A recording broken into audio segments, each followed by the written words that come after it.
வணக்கம். உங்க வீட்ல மழைநீர் சேகரிப்பு சிஸ்டம் போட பிளான் பண்றீங்களா? ரொம்ப நல்ல விஷயம், பாராட்ட வேண்டிய முயற்சி. ஆனா ஒரு நிமிஷம், நம்மள நிறைய பேர் தெரியாம பண்ற ஒரு பொதுவான தப்பால ஒரு பெரிய அமைதியான ஆபத்து அதுக்குள்ள ஒளிஞ்சிருக்கு. அது என்னன்னு தெரிஞ்சுக்க வேண்டாமா? வாங்க பார்க்கலாம். Hello everyone, welcome to Connect and Build. Sit back, relax, and enjoy the video. Let's get started.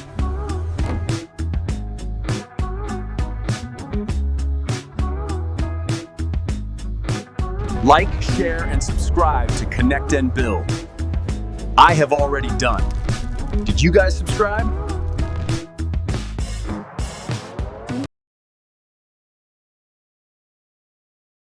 இந்த தண்ணி பார்க்கறதுக்கு கிறிஸ்டல் மாதிரி இருக்குல்ல?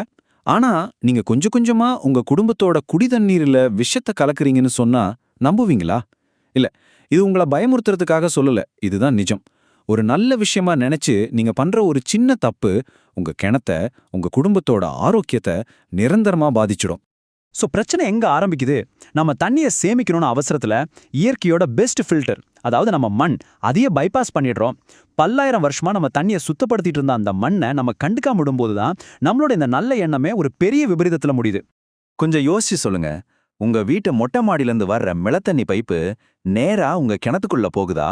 சும்மா பேரளவுல ஒரு வளம் மட்டும் வச்சிருக்கீங்களா? அப்போ இந்த பதிவு உங்களுக்கு ஒரு நேரடி வார்னிங்னே சொல்லலாம். ஓகே, இப்ப பிரச்சனைக்குள்ள போலாம். வானத்திலேந்து வர்ற தண்ணி எவ்வளோ சுத்தமா இருக்கு, ஆனா அதே தண்ணி உங்க வீட்டு மொட்டை மாடியில பட்டோனே என்ன ஆகுது தெரியுமா? அது வெறும் தண்ணியா இல்ல, ஒரு கெமிக்கல் காக்டெயிலா மாறிடுது. நீங்களே யோசிச்சு பாருங்க, உங்க வீட்டு மொட்டை மாடியில என்னெல்லாம் இருக்கும்? பறவை எச்சம், காஞ்ச இலை சருகு, காத்துல வர தூசி, கெமிக்கல்ஸ், அப்புறம் அந்த ரூஃபிங் ஷீட்ஸ்ல இருந்து வர பெயிண்ட், கன உலோகங்கள்ல இதெல்லாம் மழை தண்ணியோட சேரும்போது என்ன ஆகும்? அது ஒரு கதர்நாக் பாக்டீரியல் காக்டெயில் மாதிரி ஆகிடுது. நம்மள நிறைய பேர் பண்ற பெரிய தப்பு இதுதான். அந்த பைப் நுனியில ஒரு சின்ன மெஷ் ஃபில்டர் மாட்டிட்டா போதும், எல்லாம் சுத்தமாயிடும்னு நினைச்சுக்கிறோம். ஆனா அந்த வலை என்ன பண்ணும்? இலை, தழை, பெரிய குப்பையை வேணா தடுத்துடும். ஆனா தண்ணியில கரைஞ்சிருக்கிற கெமிக்கல்ஸு, அந்த ஹெவி மெட்டல்ஸு, அப்புறம் கண்ணுக்கு தெரியாத பாக்டீரியா, வைரஸ், இது எல்லாம் தடுக்காது. இது எல்லாத்தையும் நேரா கொண்டு போய் உங்க கிணத்துல தான் கொட்டும். கெமிக்கல் டேஞ்சர் ஒரு பக்கம் இருக்கட்டும், இப்போ பூமிக்கு அடியில உங்க கிணத்துக்குள்ள என்ன நடக்குதுன்னு பார்ப்போம். இங்கதான் இன்னும் பெரிய மெக்கானிக்கல், பயாலஜிக்கல் பிரச்சனைகள் காத்துட்டு இருக்கு. சொல்லப்போனா முதல்ல சொன்னதை விட இது ரொம்ப மோசமானது. ஹைட்ராலஜிஸ்ட்ஸ், அதாவது நீர் வல்லுநர்கள், இத ஹைட்ராலிக் பிரஷர் டிராப்னு சொல்றாங்க. அப்படின்னா என்ன?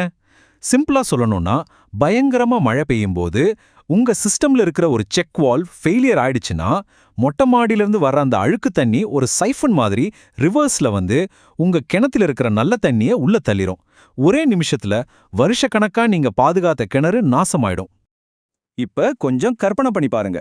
உங்க கிணத்தோட சுவர்ல உங்க பம்ப் மேல எல்லாம் கருப்பு கலந்த பச்சை நிறத்துல கொழன்னு ஒரு பாசி மாதிரி படலும். இதத்தான் வெல் ராட், அதாவது கிணறு அழுகல்னு சொல்றோம். ஆக்சிஜன் நிறைய இருக்கிற அந்த அழுக்கு தண்ணி இருட்டான கிணத்துக்குள்ள போகும்போது இந்த ஆபத்தான பாக்டீரியா வளர்றதுக்கு ஒரு சூப்பரான இடமா மாறிடுது. இது ஒரு தடவை வந்துட்டா இதை முழுசா கிளீன் பண்றது கிட்டத்தட்ட அசாத்தியம், செலவும் தாங்க முடியாது. இது உங்க பிரச்சனையோட நிக்காது. நிலத்தடி நீருங்கிறது ஒரு பெரிய கடல் மாதிரி. எல்லா கிணறும் ஒன்னோட ஒன்னு கனெக்ட் ஆகிருக்கும். உங்க கிணத்துல நீங்க கலக்கிற நச்சு மெதுவா பரவி உங்க பக்கத்து வீட்டு கிணறு, தெருவுல இருக்கிற எல்லா கிணத்தையும் பாதிக்கும். நீங்க செய்யற ஒரு தப்பு ஒரு ஊரோட தண்ணி ஆதாரத்தையே கெடுத்துடும். ஞாபகம் வச்சுக்கோங்க, நிலத்தடி நீருங்கிறது ஒரு பொதுச் சொத்து. ஐயோ, இவ்ளோ பிரச்சனையான்னு பயப்படாதீங்க. நல்ல விஷயம் என்னன்னா, இதுக்கு ஒரு தீர்வு இருக்கு. அதுவும் நம்ம கையிலே இருக்கு. ரொம்ப சிம்பிளான, ஆனா சயின்டிஃபிக்கா நிரூபிக்கப்பட்ட ஒரு பாதுகாப்பான வழிமுறை இருக்கு. இந்த 3 ஸ்டெப்ஸ், இதை மட்டும் நீங்க கரெக்டா ஃபாலோ பண்ணீங்கன்னா போதும், உங்க மழைநீர் சேகரிப்பு 100% பாதுகாப்பா இருக்கும். அது என்னன்னு ஒன்னொன்னா பார்க்கலாம் வாங்க. மொதல் ஸ்டெப், இதுதான் ரொம்ப ரொம்ப முக்கியம். ஃபர்ஸ்ட் ஃப்ளஷ் டைவர்ட்டர்னு ஒரு கருவியை பொருத்தணும். இது என்ன பண்ணுனா, மழை ஆரம்பிச்சதும் முதல்ல வர தண்ணியை மட்டும், அதாவது மொட்டை மாடியில் இருக்கிற மொத்த அழுக்கியும் கழுவிட்டு வர அந்த தண்ணியை மட்டும் ஆட்டோமேட்டிக்காக வெளியே தள்ளிடும். ஏன்னா மொட்டை மாடியில் இருக்கிற 90% அழுக்கு அந்த 5-10 நிமிஷம் மழையில தான் கலந்து வரும். சரி, அந்த அழுக்கு தண்ணி போனதுக்கு அப்புறம் வர்ற தண்ணி அடுத்து மல்டி ஸ்டேஜ் ஃபில்டர்ஸ் வழியா போகணும். இதுல செடிமெண்ட் ஃபில்டர்னு ஒன்று இருக்கும். அது மண்ணு, தூசி மாதிரி இருக்கிறத தடுக்கும். இன்னொன்று ஆக்டிவேட்டட் கார்பன் ஃபில்டர், அது கண்ணுக்கு தெரியாத கெமிக்கல்ஸ், கெட்ட வாடை எல்லாத்தையும் நீக்கிடும். இந்த ரெண்டுமே ரொம்ப முக்கியம். 3வது ஸ்டெப்பு, இப்ப சுத்தமான தண்ணியை என்ன பண்ண போறோங்கிறத பொறுத்து 2 வழி இருக்கு. ஒன்று, நீங்கள் அதை குடிக்க போறீங்கன்னா கண்டிப்பா ஒரு யூவி ஸ்டெரிலைசர் வழியா அனுப்பணும். அது மிச்சம் மீதி இருக்கிற எல்லா வைரஸ் பாக்டீரியாவையும் கொன்னுடும். இல்ல, நிலத்தடி நீரை ரீசார்ஜ் பண்ண தான் போறீங்கன்னா தண்ணியை நேரா கிணத்துல விடாதீங்க. அதுக்கு பதிலா ஒரு ரீசார்ஜ் பெட்டு, அதாவது மறுவூட்ட குழி அமைக்கணும். அதுக்குள்ள சரளைக்கல், கூழாங்கல், மணல், கரின்னு லேயர் லேயரா போட்டு அதுல தண்ணியை விடணும். இது நம்ம இயற்கையான மண் ஃபில்டர் மாதிரி வேலை செஞ்சு தண்ணியை சுத்தமா பூமிக்குள்ள அனுப்பும்.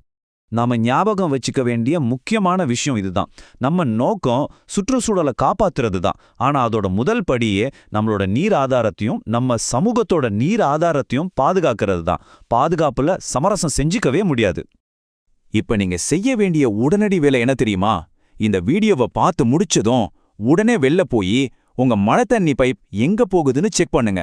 அது நேரா உங்க கிணத்துக்குள்ள போகுதா அப்படின்னா ஒரு செகண்ட் கூட யோசிக்காதீங்க, உடனே அந்த கனெக்ஷனை கட் பண்ணுங்க. கடைசியா இந்த கேள்வியோட நான் முடிச்சுக்கிறேன். நீங்க ஒரு நல்ல விஷயமா நினைச்சு செய்யற ஒரு காரியம் சரியான புரிதல் இல்லாம செய்யும்போது அது உங்களுக்கும் உங்க அக்கம் பக்கத்துல இருக்கிறவங்களுக்கும் ஒரு பெரிய தலைவலியா மாற வாய்ப்பு இருக்கா? யோசிங்க. உங்க நல்ல முயற்சி நிஜமாவே நல்லதா முடியட்டும். பாதுகாப்பா இருங்க, ஆரோக்கியமா வாழுங்க.